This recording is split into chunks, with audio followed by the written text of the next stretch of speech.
नमस्कार, खबरां दे इस बुलेटिन दे विच तुहाडा स्वागत है। मैं हां तरनजीत कौर। पहलां पेश ने चुणवीआं खबरां। प्रधानमंत्री नरेंद्र मोदी ने देश विच 45 रोजगार मेलिਆਂ दौरान वीडियो कान्फ्रेंसिंग राਹੀਂ 71,000 ਤੋਂ ਵੱਧ ਨਵੇਂ ਕਰਮਚਾਰੀਆਂ ਨੂੰ ਨਿਯੁਕਤੀ ਪੱਤਰ ਵੰਡੇ।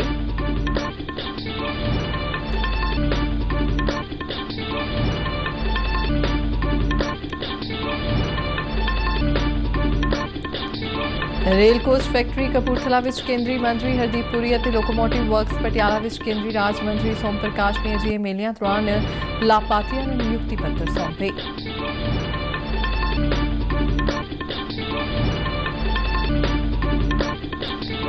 केंद्रीय सूचना तो प्रसारण मंत्री अनुराग सिंह ठाकुर ने कहा कि अजिहे मेलिਆਂ राਹੀਂ प्रधानमंत्री नरेंद्र मोदी ने 1 साल च 10 लाख सरकारी नौकरियां देने का संकल्प लिया है। सेहत मंत्री मनसुख मांडविया अनुसार भारतीय डॉक्टरी साजो समान सनत अगले 25 सालों में निर्माण और नवीनता में दुनिया की अगवाई कर सकती है। ते मुख्यमंत्री ने पटियाला का नवा बस स्टैंड जनता को समर्पित किया। ते हुण खबरां विस्तार नाल। प्रधानमंत्री नरेंद्र मोदी ने देश के ਵੱਖ-ਵੱਖ ਹਿੱਸਿਆਂ ਵਿੱਚ लगाए गए 45 रोजगार मेलिਆਂ ਵਿੱਚ वीडियो कान्फ्रेंसिंग ਰਾਹੀਂ केंद्र के ਵੱਖ-ਵੱਖ सरकारी दफ्तरां ਵਿੱਚ भर्ती किए गए 71,000 ਤੋਂ ਵੱਧ नਵੇਂ ਕਰਮਚਾਰੀਆਂ ਨੂੰ ਨਿਯੁਕਤੀ ਪੱਤਰ ਵੰਡੇ। इस मौके अपने संबोधन ਵਿੱਚ प्रधानमंत्री ने कहा कि पहला सरकारी नौकरी ਲਈ ਅਪਲਾਈ करना मुश्किल ਹੁੰਦਾ ਸੀ। ਹੁਣ C ਅਤੇ D ਗਰੁੱਪ ਦੀਆਂ ਨੌਕਰੀਆਂ ਲਈ ਇੰਟਰਵਿਊ ਖਤਮ ਕਰਨਾ ਭ੍ਰਿਸ਼ਟਾਚਾਰ ਅਤੇ ਭਾਈ ਭਤੀਜਾਵਾਦ ਦੀਆਂ ਸੰਭਾਵਨਾਵਾਂ ਖਤਮ ਹੋ ਗਈਆਂ ਨੇ।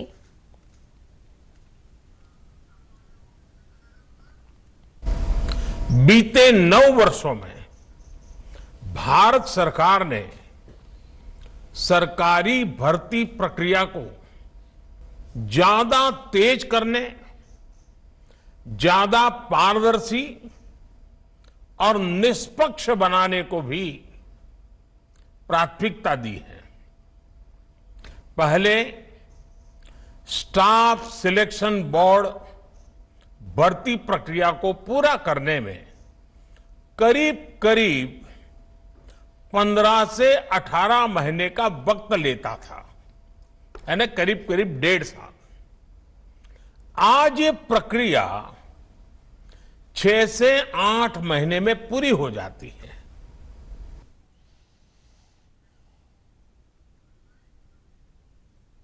केंद्रीय परसोनल ते सिखलाई राज मंत्री जतिंदर सिंह ने कहा कि सरकार ने नौकरियां दे ਲੱਖਾਂ मौके पैदा किए हैं ਅਤੇ अमृत काल विच नौकरी हासिल करके देश की सेवा करने वाले नौजवान बेहद किस्मत वाले ने। प्रधानमंत्री नरेंद्र मोदी ने पिछले साल 22 अक्तूबर को 10 लाख सरकारी नौकरियां देने का अभियान शुरू करके रोजगार मेले का पहला पड़ाव लॉन्च किया सी।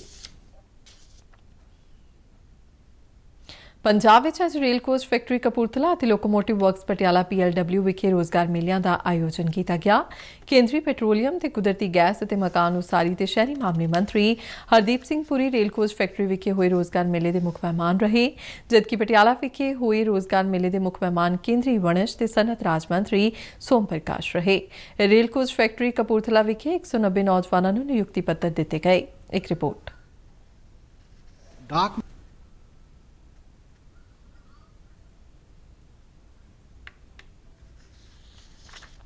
रेल कोच फैक्ट्री विखे आयोजित रोजगार मेले दौरान केंद्रीय पेट्रोलियम ते कुदरती गैस अते मकान उसारी ते शहरी मामले मंत्री हरदीप सिंह पुरी ने देश के ਵੱਖ-ਵੱਖ हिस्सों तो आए नौजवानों को नियुक्ति पत्र प्रदान किए। इस समागम का आयोजन संचार मंत्रालय तहत डाक महकमे वालों किया गया। पेंडू डाक सेवक, कमर्शियल कम टिकट क्लर्क, जूनियर क्लर्क कम टाइपिस्ट, जूनियर अकाउंट्स क्लर्क, सहायक सैक्शन अफसर, कर सहायक इंस्पैक्टर, नर्सिंग अधिकारी, प्रिंसीपल अते असिस्टेंट प्रोफैसर नौकरी हासिल करने वालियां विच शामिल ने। अपने संबोधन विच हरदीप सिंह पुरी ने कहा कि भारत सरकार नौजवानों को रोजगार के मौके दे के उन्होंने सशक्तिकरण लई वचनबद्ध है अते देश का अर्थचारा अज लगातार मजबूत हो रहा है। जब मोदी जी ने दायित्व संभाला 2014 में 10वें स्थान पे थे हम दुनिया भर में। आज वहां 10वें स्थान से उठ के हम आके 5वें स्थान पे पहुंच गए। विकसित देश 100 साल आजादी के बाद तो हम बनेंगे। मुझे तो पूरा विश्वास है कि आप जैसे युवा और बाकी लोग जो अभी एम्प्लॉयमेंट मार्केट में आ रहे हैं, ये देश उनका होगा। डाक महकमे ਦੇ ਪੰਜਾਬ ਵੈਸਟ ਰੀਜਨ ਚੰਡੀਗੜ੍ਹ ਦੇ post master general Manisha Bansal ਨੇ ਨੌਜਵਾਨਾਂ ਨੂੰ ਦੇਸ਼ ਦੇ ਵਿਕਾਸ ਵਿੱਚ ਆਪਣਾ ਬਣਦਾ ਯੋਗਦਾਨ ਦੇਣ ਦੀ ਸਲਾਹ ਦਿੱਤੀ। उनके लिए यही संदेश है कि जिस तरह से हमारे प्रधानमंत्री जी पूरे लगन से, पूरे तन मन से, लगन से देश की, समाज की सेवा करते हैं, तो ये भी जिस भी विभाग में चयनित हुए हैं तो अपने विभाग की सेवा करें, पूरे समाज की सेवा करें और देश के उत्थान में अपना योगदान दें। ਨੌਕਰੀ ਪਾਉਣ ਵਾਲੇ ਇਹ ਨੌਜਵਾਨ ਕਰਮਯੋਗੀ ਪ੍ਰਾਰੰਭ ਦੀ ਮਦਦ ਨਾਲ ਆਨਲਾਈਨ ਕਿੱਤਾ ਮੁਖੀ ਕੋਰਸ ਰਾਹੀਂ ਸਿਖਲਾਈ ਹਾਸਲ ਕਰਨਗੇ ਤਾਂ ਜੋ ਉਹ ਵੱਖ-ਵੱਖ ਮਹਿਕਮਿਆਂ ਵਿੱਚ ਬਿਹਤਰ ਢੰਗ ਨਾਲ ਸੇਵਾਵਾਂ ਨਿਭਾਉਣ ਦੇ ਯੋਗ ਬਣ ਸਕਣ। ਇਸ ਮੌਕੇ ਰੇਲ ਕੋਚ ਫੈਕਟਰੀ ਕਪੂਰਥਲਾ ਦੇ ਜਨਰਲ ਮੈਨੇਜਰ ਆਸ਼ੀਸ਼ ਅਗਰਵਾਲ ਅਤੇ ਕਪੂਰਥਲਾ ਡਾਕ ਡਿਵੀਜ਼ਨ ਦੇ ਸੁਪਰਡੈਂਟ ਕੈਲਾਸ਼ ਚੰਦ ਸ਼ਰਮਾ ਸਮੇਤ ਹੋਰ ਪ੍ਰਤੀਨਿਧ ਹਾਜ਼ਰ ਰਹੇ। ਕੈਮਰਾਮੈਨ ਅਮਰ ਸਿੰਘ ਤੇ ਬਲਿੰਦਰ ਠਾਕੁਰ ਨਾਲ ਸ਼ਿਸ਼ੂ ਸ਼ਰਮਾ ਸ਼ਾਂਤਲ, ਦੂਰਦਰਸ਼ਨ ਸਮਾਚਾਰ, ਕਪੂਰਥਲਾ। उधर पटियाला लोकोमोटिव वर्क्स PLW विखे आयोजित रोजगार मेले के मुख मेहमान केंद्रीय वणज ते सनत राज मंत्री सोम प्रकाश रहे। उन्होंने ਵੱਖ-ਵੱਖ ਮਹਿਕਮਿਆਂ ਵਿੱਚ ਸੇਵਾਵਾਂ ਨਿਭਾਉਣ ਲਈ ਚੁਣੇ ਗਏ ਨੌਜਵਾਨਾਂ ਨੂੰ ਨਿਯੁਕਤੀ ਪੱਤਰ ਪ੍ਰਦਾਨ ਕੀਤੇ। ਇਸ ਸਮਾਗਮ ਵਿੱਚ ਕੁੱਲ 193 ਨੌਜਵਾਨਾਂ ਨੂੰ ਨਿਯੁਕਤੀ ਪੱਤਰ ਦਿੱਤੇ ਗਏ।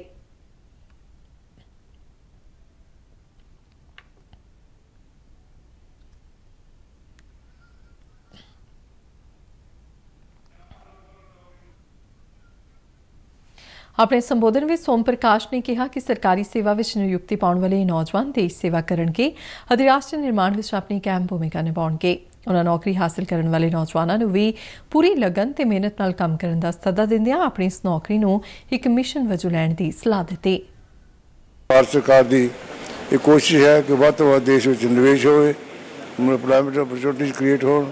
PLI ਸਕੀਮ, ਸਟਾਰਟਅਪ ਸਕੀਮਾਂ ਦੁਆਰਾ ਲੱਖਾਂ ਨੌਕਰੀਆਂ ਪ੍ਰਾਈਵੇਟ ਸੈਕਟਰ 'ਚ ਕ੍ਰੀਏਟ ਕੀਤੀਆਂ ਜਾ ਰਹੀਆਂ ਹਨ।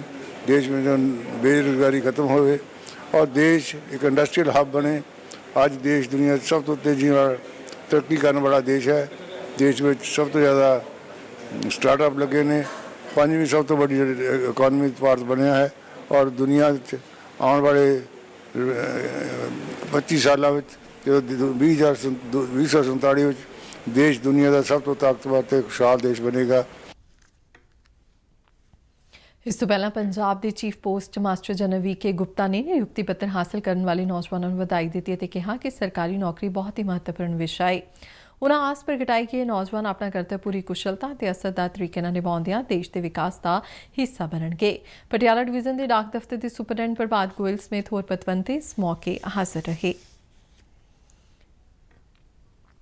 रेल कोच फैक्ट्री कपूरथला विखे रोजगार मेले दौरान केंद्रीय मंत्री हरदीप सिंह पुरी के हथों सरकारी नौकरी के नियुक्ति पत्र हासिल करने वाले नौजवान बेहद उत्साहित दिखे ते भारत सरकार खास तौर पर प्रधानमंत्री नरेंद्र मोदी का धन्यवाद किया।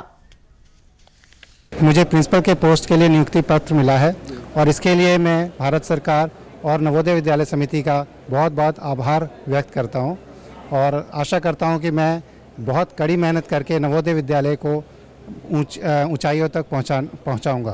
ये पोस्टिंग मुझे मिलने पर मुझे बहुत ही खुशी हो रही है और बहुत ही गर्व हो रहा है कि मोदी सरकार जो है इस तरह के कार्यक्रम आयोजित करके हम जैसे युवाओं को प्रोत्साहित करने का काम करती है। मैं मोदी जी सरकार का बहुत धन्यवाद करता हूँ कि मुझे आज बहुत खुशी हुई है जॉब पाकर और मेरी BPM जॉब है और सर मैं मोदी सरकार का बहुत धन्यवाद करता हूँ। सर तो आपने सोचा था कि इतनी जल्दी छोटी उम्र में आपको नौकरी मिल जाएगी? नहीं सर, मैं नहीं सोचा था सर, पर मैं मोदी जी सरकार का बहुत धन्यवाद करता हूँ कि मेरे इस काबिल समझा मोदी जी सरकार ने और मैं बहुत खुश हूँ जी। आप एक नया जीवन शुरू कर रहे हैं तो क्या संकल्प लिया आपने? जी सर, मैं यही कहना चाहता हूँ भी ज़्यादा से ज़्यादा बच्चे आगे आएँ और इसमें योगदान पाएँ और मोदी जी सरकार का धन्यवाद जी। हमारे घर में पहला गवर्नमेंट जॉब वाले हम हैं और हमारे फैमिली को भी बहुत खुशी हुई इस जॉब से। मुझे यहाँ NTPC के थ्रू जूनियर क्लर्क के पोस्ट पे RCF में पोस्टिंग मिली है, इसके लिए मैं बहुत खुश हूँ और विशेष करके केंद्रीय मंत्री हरदीप सिंह पुरी जी के द्वारा नियुक्ति पत्र मिलने से बहुत ज़्यादा उत्साहित हूँ। धन्यवाद। किस तरह का संकल्प लिया आपने? मेरा संकल्प यही है कि बढ़िया से काम करेंगे बस और आगे और बढ़ेंगे। जिस तरह आसानी से नौकरी मिली है उसमें क्या कहेंगे आप? इसके लिए नई पीढ़ी के युवाओं के लिए है कि मेहनत करो, नौकरी मिलेगी। सपना और आगे बढ़ने का है। ये तो एक अभी मतलब एक जूनियर क्लर्क के रूप में आया हूँ, मैं और आगे बढ़ना चाहूँगा इसमें। और नौजवान जो पढ़े लिखे हैं उनसे क्या? जी मैं यही कहूँगा कि आप पढ़ें और ज़रूर से ज़रूर आगे बढ़ें और आगे आपको गवर्नमेंट जॉब में बहुत सफलता मिलेगी, बहुत सारे पोस्ट आएंगे, बहुत सारे वैकेंसी आएंगे।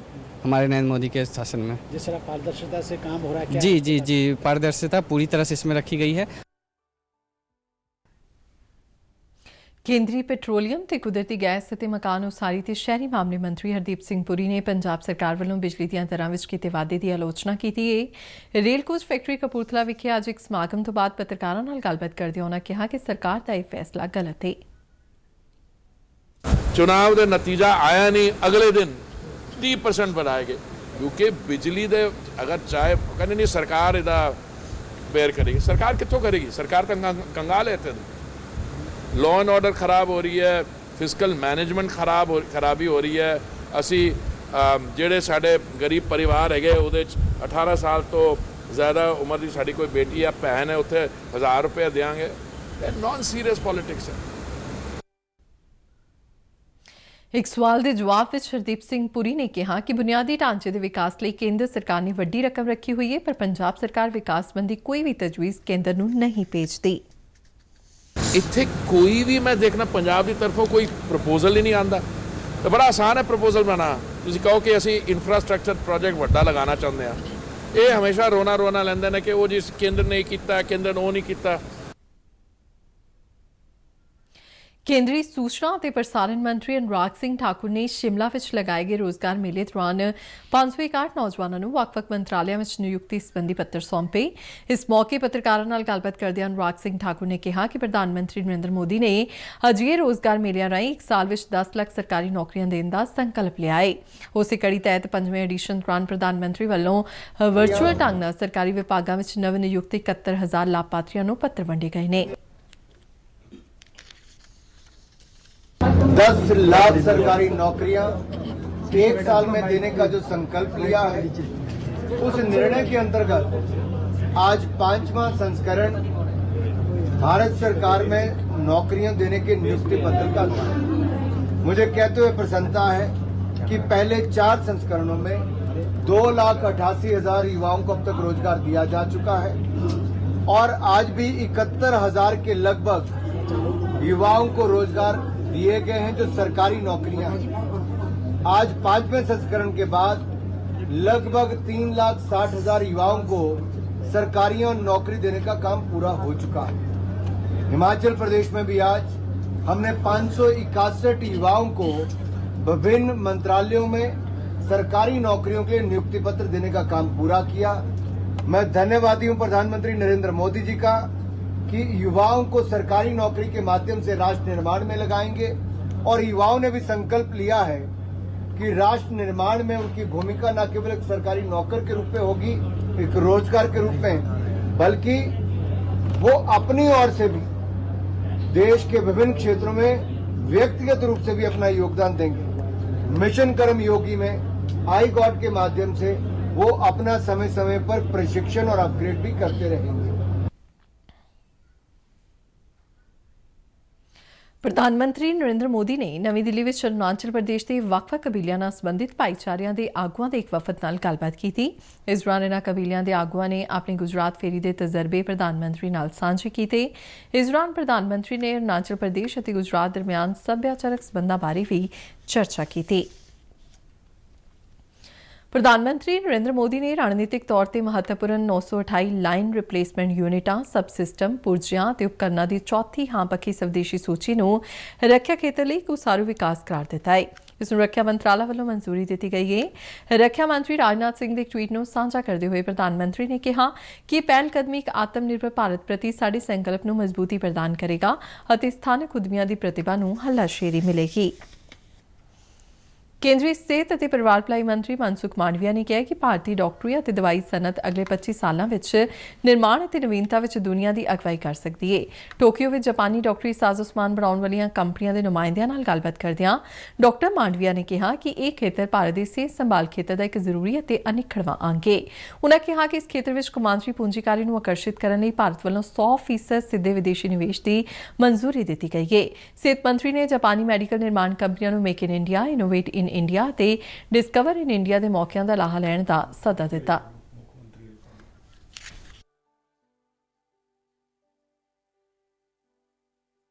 ਮੁੱਖ ਮੰਤਰੀ ਭਗਵੰਤ ਮਾਨ ਨੇ ਪਟਿਆਲਾ ਦੇ ਨਵੇਂ ਬੱਸ ਅੱਡੇ ਦਾ ਉਦਘਾਟਨ ਕੀਤਾ। ਇਸ ਮੌਕੇ ਬੋਲਦਿਆਂ ਉਨ੍ਹਾਂ ਕਿਹਾ ਕਿ ਇਸ ਬੱਸ ਅੱਡੇ ਤੇ 45 ਕਾਊਂਟਰ ਬਣਾਏ ਗਏ ਨੇ ਅਤੇ ਬੱਸ ਅੱਡੇ ਤੇ ਇੱਕ ਦਿਨ ਵਿੱਚ ਤਕਰੀਬਨ 1,500 ਬੱਸਾਂ ਜਾਣਗੀਆਂ।